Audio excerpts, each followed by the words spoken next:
City Sounds. Creating podcasts, creating podcasters. Hello and welcome to the City Magazine Show, a weekly variety show of arts, interviews and more. I'm Mark Aadan.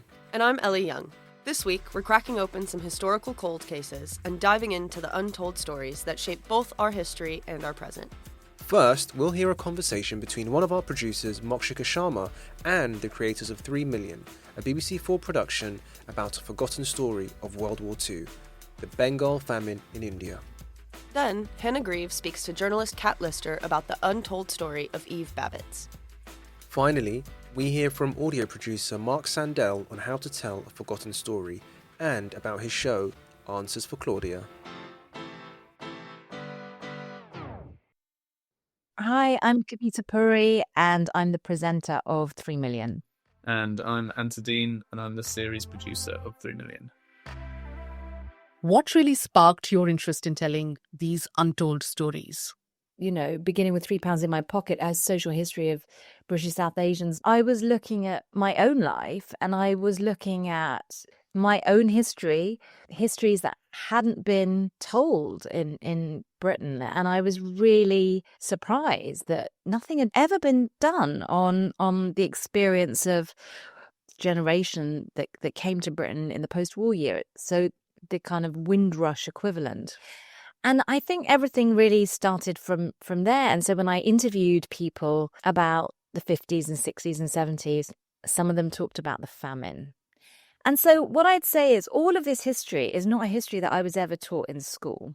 I never even heard the word empire mentioned, even once, in my entire school career. And I suppose this has been a kind of way to fill in the gaps in the country's history, but also my own personal history.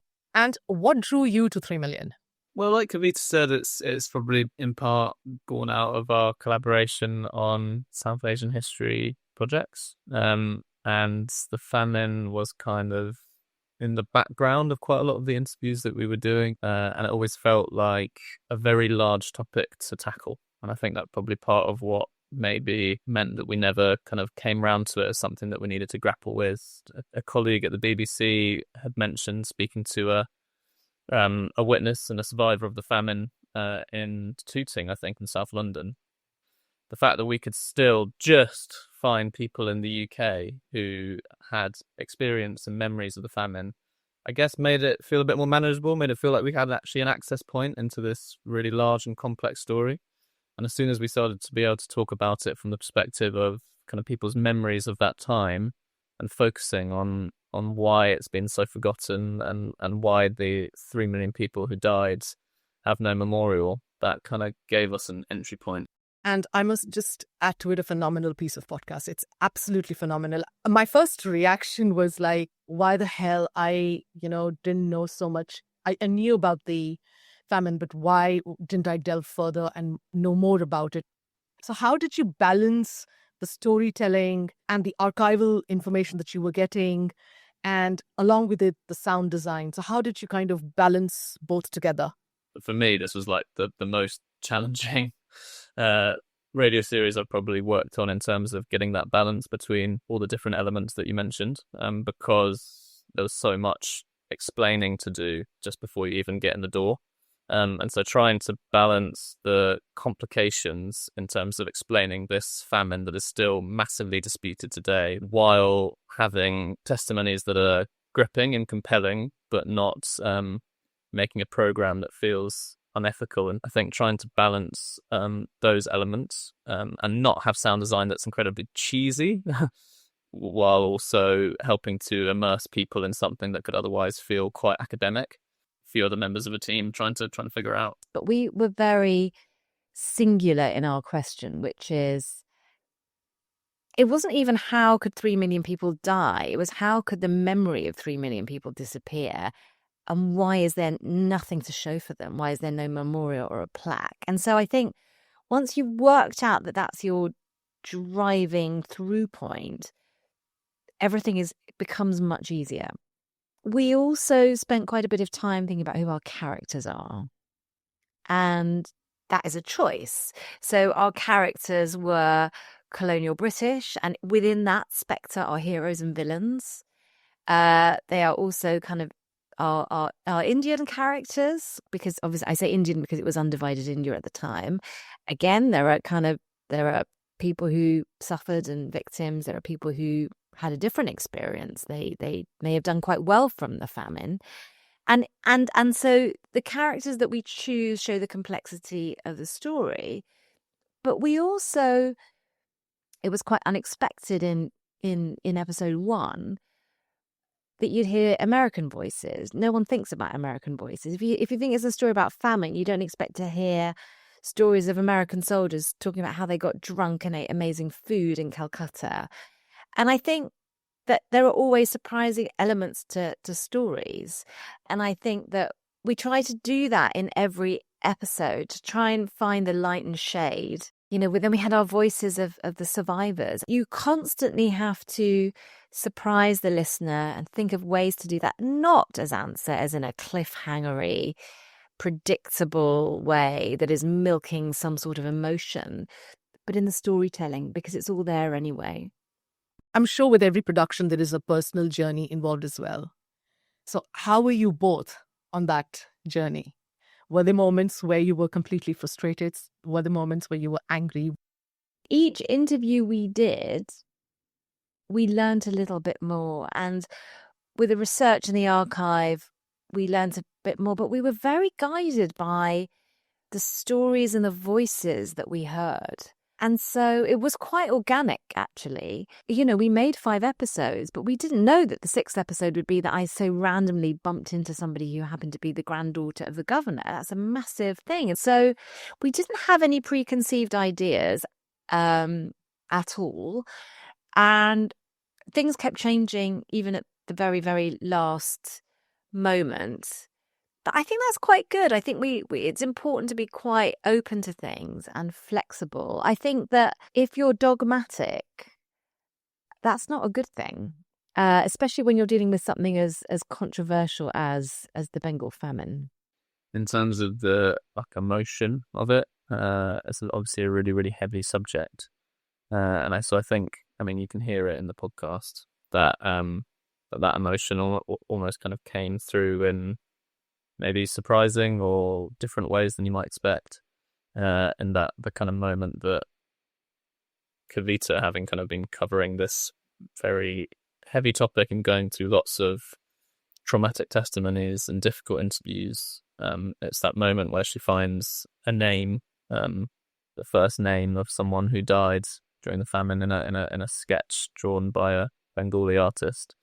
You can hear her voice crack, and it was definitely the case that because you are kind of immersed in this heaviness for a long time, inevitably, the emotion will come through, because it's such a heavy subject matter to spend a long time in. But it was also a big part of our aim with the series to try to find some characters and some places which could take us into lighter parts of, if not, of course, like famine, the wider story around it. And I think as a program maker, you have to be careful about emotion and evoking emotion. You don't want to ever evoke emotion to manipulate the listener. And that can be, for example, in music, like sad music over sad story.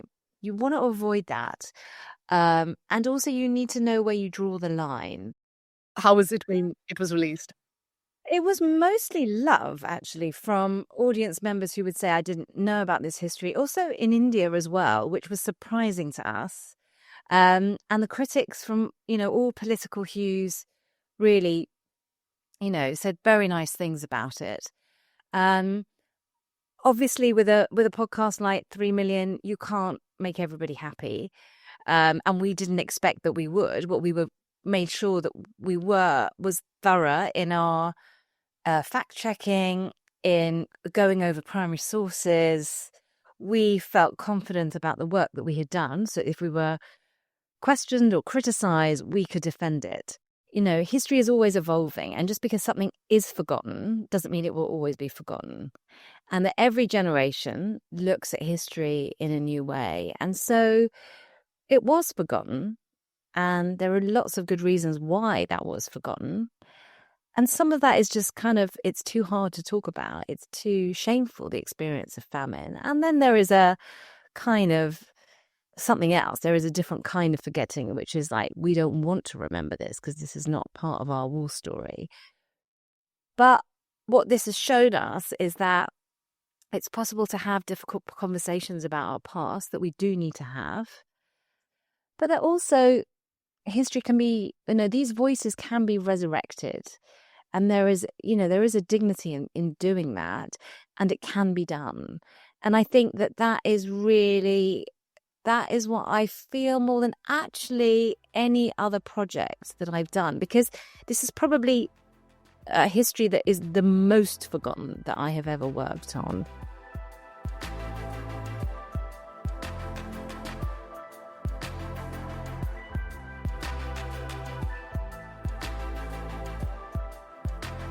Hi, this is producer Hannah Grieve, and you are now going to listen to me talking to writer, journalist and editor Kat Lister about Eve Babitz. Eve Babitz was an American author and artist best known for her semi-fictionalized memoirs and proximity to Hollywood and LA culture in the 1970s. In the interview, we discuss Babitz's story and why it was untold for so long until 2015. Thank you so much for joining me today, Kat. We can just start with you introducing yourself. Sure. So my name is Kat Lister. I am a guest lecturer here at City. I haven't been teaching for that long. It's my third year now teaching arts and culture, which is a huge part of what I do as a freelance journalist. So I write about all sorts of different arts and culture topics and subtopics. Today we're here to talk about Eve Babitz, who some people may not know. In fact, many people might not know. She was an American author and visual artist. But Kat, you're more of an expert than me. So if you would like to just tell us a bit about who Eve Babitz was. Eve Babitz was writing in LA at the same time as Joan Didion, and for lots of different reasons, I think had perhaps less success in terms of gaining critical attention for her writing, and in recent years has become a lot more popular, I would say, with younger readers, and is becoming a lot more of a stronger presence in terms of the essayists that we might consider to be one of the greats, which I believe that she was. So she was an LA native. She was born in Los Angeles, LA born and bred. She grew up right in the heart of things, surrounded by showbiz and celebrity. So her father was a session musician for 20th Century Fox. That meant that they were very kind of centrally located. She lived just around the corner from the Hollywood Walk of Fame. And her father worked with everybody and hung out with everybody. I mean, she was Stravinsky's goddaughter, which is mad to think of. So she was used to fame from a very young age and saw it coming through her front door a lot. And I think growing up, she absorbed all of this and had a very strong sense of herself from a very young age of what she wanted to be and what she didn't want to be. So at this time, and she was born in the mid-1940s, expectations of women was a lot different to what it is now. And I think from a very young age, she wanted to push back against this assumption that all women, wanted to go to secretarial college until they got a marriage proposal, then get married, have children, aspire to the white picket fence and, the house and the neatly mowed lawn. She didn't want any of that. She wanted something different from her life. And from her teenage years onwards, made it so. She is more known for her writing, and that is a very distinctive essay style. It's a mixture almost of fiction and memoir. And sometimes it's hard to tell what the borderline is between her fiction and the memoir and the reality of her life. But what drew me very strongly is her sense of style as a writer. Very funny, very sharp, very cerebral. And she was very interested in the politics of beauty and the politics of money in this sprawling city that she grew up in, where she was surrounded with it from such a young age. And so her essays look into that dynamic in the same way that Joan Didion did, but for various reasons, I don't think that she was acknowledged in the same way as Joan Didion. So she's a notable essayist, memoirist. She's in the same league as Joan Didion, talent-wise. Why do you think, if I asked most people on the street, do you know who Joan Didion is, they would be able to say yes. But if I said, do you know who Eve Babitz is, they may not be able to give the same answer. The simple answer to that is she partied hard. She liked her drugs and alcohol, and what that meant was she was very haphazard in her writing output. So whilst both Babitz and Didion had a strong sense of themselves from a very young age and knew what they wanted from the world, I think Joan Didion had a more structured approach to how to make that a reality for herself in a way that Eve Babitz didn't, because Eve Babitz very much lived the life she wrote about and kind of got sort of subsumed into it. So her output matches that. It was very hard to get her to knuckle down and do the work, do the writing. So in the research that I did, her agent said I had to call her very early each morning to get her to get out of bed and get to a typewriter and put the words down. I think she was just living her life and enjoying herself.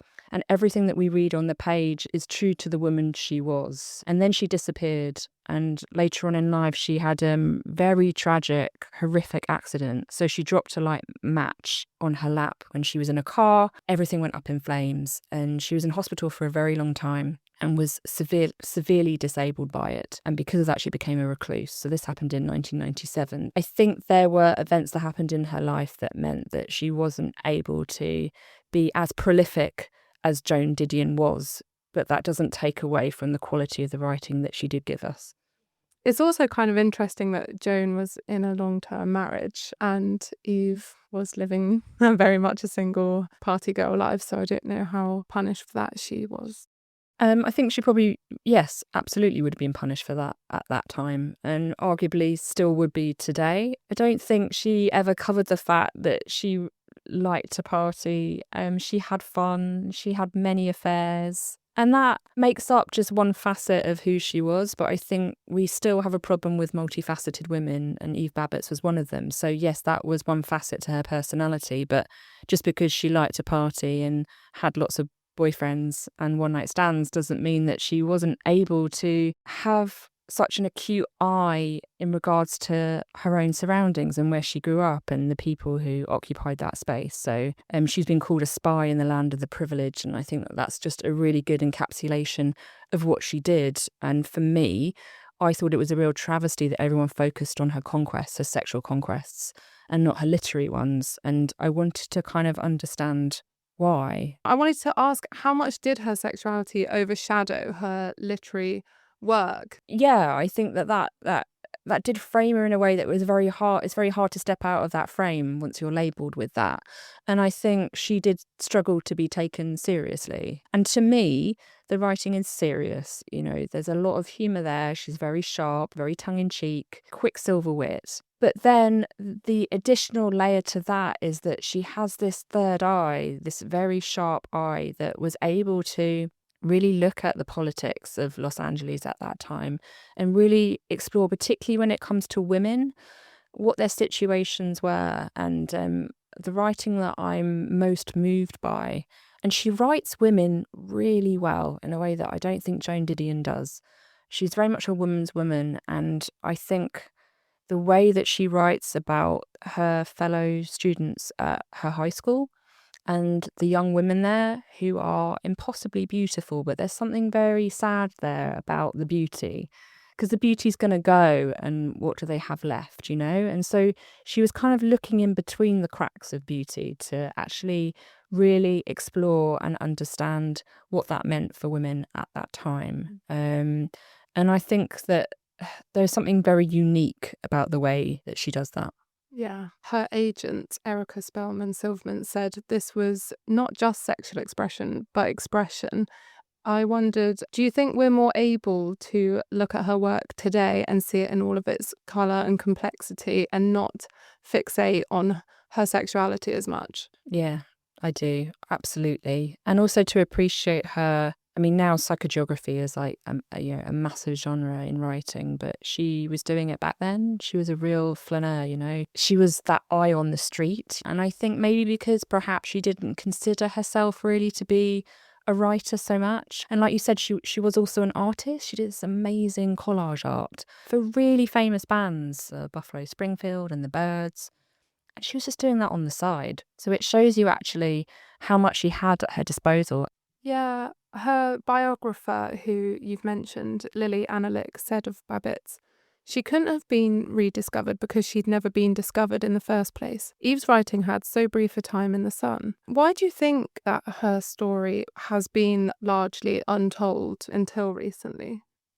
I wonder if it took a young woman having grown up in a different time, so someone like Lily Anderson, who managed to establish a rapport with her, and the writing that she wrote at that time, I think, really did a lot to establish her in a way that she hadn't before, and it took another woman to recognise that, but I think it probably took another woman in a different age to do it, and I think it's really interesting that now lots of younger women are discovering her for the first time. I mean, this episode focuses on untold stories, and she's just I love her story, and it sort of has a tragic ending. Yeah, but, talking to her sister Mirandi, who, oh my goodness, like, Mirandi has her own life story there. I mean, she's incredible. One of Eve Babitz's boyfriend was Jim Morrison, and Mirandi's story is that she travelled to London from LA to become a clothes designer, and learnt how to make suit trousers,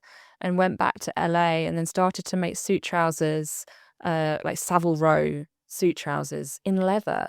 And so, like, when we think about Jim Morrison's leather trousers, she made those trousers. So I do think that there's a book about Mirandi too. Yeah, they massively influenced pop culture of the 60s, right? Like, whenever I picture Jim Morrison, it's that topless with the leather trousers. Yeah, and from Eve Babitz's writing, I think she had an awful lot of fun with Jim. So I bet she did.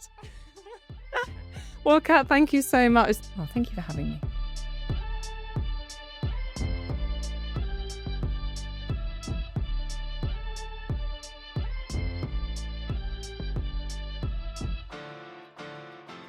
Hey, this is Isabella Anderson, a producer on the City Magazine show.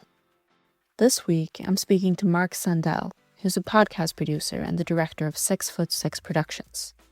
His production company has created true crime classics like Answers for Claudia, where he investigated the disappearance of Claudia Lawrence with help from her mother. I hope you enjoy our conversation. I'm here with podcast producer and visiting lecturer at City, Mark Sandell. Thank you for being here with us. No problem. I'm thinking of Answers for Claudia. Could you tell me a bit about how that story came up in the pitching room and what it was like developing it? Sure. The case of the disappearance of Claudia Lawrence was at the time a very, very famous case. It was definitely what they used to call front page news. It was a huge story. How could a young single woman disappear? As a result, there was an awful lot of coverage in the early days after she went missing, and some of that coverage can only be described as salacious. That it dwelt on her, not who would have done something to her. But then, as the years went by, the trail obviously goes cold, whatever that trail was. I made a podcast called Manhunt Finding Kevin Parle for the BBC, and the aim there was to try and find an alleged double murderer who was on the run. And the aim was to try and bring him to justice. I was working with a former Metropolitan Police officer. Without spoiling anything, we haven't found him yet. But while I was making that podcast, I got a call from a guy called Tom McDermott, who really liked what we tried to do in the podcast. In other words, the podcast wasn't about dwelling on two pretty grisly murders. It was, let's try and find the person who did it and try and bring them to justice if we can. He told me about his friendship with Joan Lawrence, Claudia's mum. And he said, look, are you interested in doing a podcast about this? Because what Joan feels is that every year around the anniversary of Claudia's disappearance, various concerned journalists come forward and they say, what a tough year you've had, Joan. Another year. And she, bless her, because she's a really nice person, she will give these interviews. And then, to put it bluntly, those journalists just clear off. So we wanted to say to Joan, look, can we try and get some answers for you? Hence the title of the podcast. And we want to keep Claudia's name out there all year round. Right. So if Joan wants us to do something, or if Joan is happy for us to go to a particular place or ask a particular question, we'll do it. And if she isn't, we won't. And I think we discussed in class the other week about a particular dilemma which has not emerged just yet, where Joan was keen that we didn't say something and we were very keen that we should. And in the end, rightly, we didn't do it because we need to honour Joan. Since we made this podcast, 2 other families, but one in particular, have contacted us who feel very similarly to Joan that they've been let down over a long period of time by the police and have asked us if we would pick up the case, in this case, in this one particular family's case, of their daughter. And would we pick it up and try and do the same thing? In other words, working with the family, with their explicit trust, cooperation, but also honouring their wishes to try and do something that the police have been unable to do. But an awful lot of true crime podcasts get criticised for being prurient, intrusive. There's no point to them, other than you'll get clicks because it was a high-profile case. We're trying to do something a bit different here. Thank you. Because I guess that does happen a lot with true crime podcasts, that people, they retell a story, but they're not really pushing it further. And I guess working with the family, you can have a whole different approach where you tell a story that hasn't already Yes, been out there. And again, going back to your theme of untold stories, I do get approached reasonably regularly for people. People will come to me and say, have you seen this case? It's had no attention, or it's had very little attention. I got approached recently about a case of a woman who the family feel that the reason that her case didn't get as much coverage is because she was a middle-aged woman, and therefore there was less tabloid interest. Right. Obviously, with every single one, I want to say, if I can help you, I will. If there's a way of telling this story, it will be really good. And if that gets some attention, all of that kind of thing, or whatever it is you want.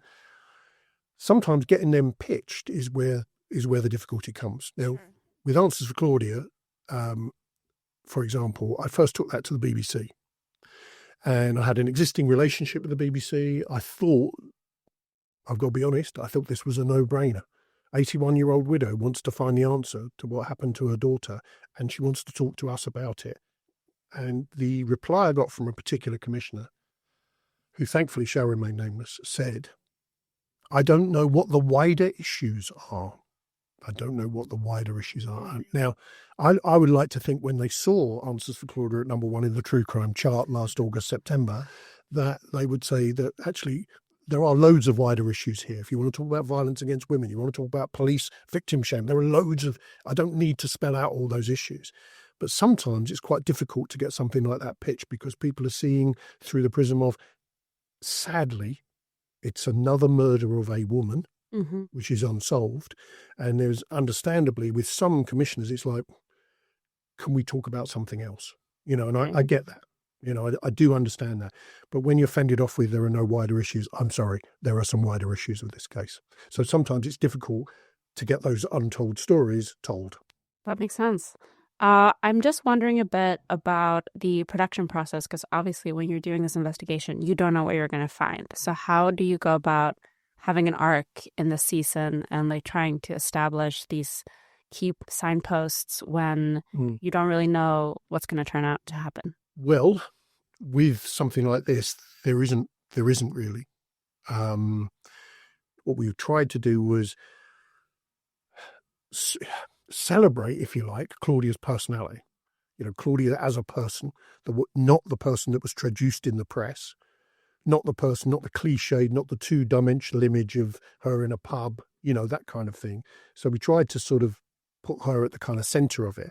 But it would be very hard to say at the end, it'll all be wrapped up, because it's not going to be. Sure. So in answer to your question, there wasn't really an arc. We know where the end point we'd like to get to. We'd like to get some answers for Joan to find out what happened to her daughter. Sure. So we know there's an end point. And I would argue we're a damn sight closer to that end point than we were before we started the podcast. That makes sense. You mentioned the podcast before where You didn't find No. an answer. How do you know when you're done? Well, that's a very good question. What happened, there was a time when people liked Jeopardy. And there was a couple of very successful podcasts that when they started the production process, they didn't know how it was going to turn out. So I think we came in on the back of that a little bit, that there was a real sense of real-time journey, community coming forward. But obviously there was no guarantee that we were going to find him, even though I'm working with a 20-year service former undercover Metropolitan Police officer. So we had the mixture there of a journalist's approach and a police officer's approach. Right. And interestingly, there were an awful lot of times when our approaches were very different. You would argue that there was so many similarities, but there weren't. And boy, I was reminded when I got it wrong by Peter, the police officer. Lockdown happened when we were doing well. We got reasonably close. Well, I think we'd pretty much proved he was still alive because loads of people told us he wasn't. And then lockdown happened. There was nothing we could do. And what also happened during lockdown was people got into podcasts, people who weren't really into podcasts. And a lot of people got into our podcast and then got irritated because there were 12 episodes out there. And they were going, I deliberately didn't Google this guy because they assumed it would be the neat arc that you were talking about. And then they listened to the 12 episodes. And of course, at the end of it, we still hadn't found him. And people, I think, felt a bit cheated by that. Right. Lastly, I wanted to ask you, is there any untold story that you still want to tell? Well, I came across one the other day, but it's the only reason I don't want to talk about it is because I may be embarrassed to find that it has already been told, but I don't think it has. It's about a pioneer in women's boxing. Thank you so much, Mark Sandell.